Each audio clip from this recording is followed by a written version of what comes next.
And so, ganun din sa ating buhay.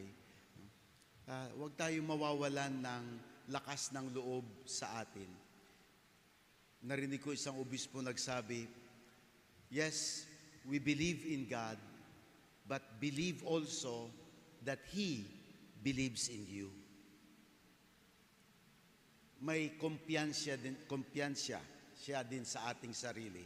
Kaya nga, pagkakalooban niya tayo ng lakas, kapangyarihan, at authority to do things. At yung pinagkaloob ni Jesus sa kanyang mga disipulo are not simple things.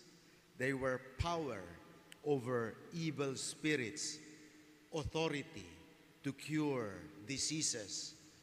Those are marvelous, miraculous power that is only indicative of God's power, not human, divine. And that is what God is willing for us.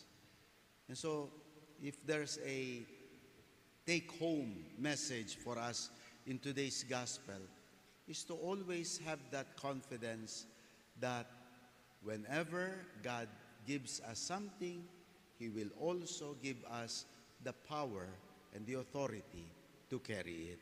Amen.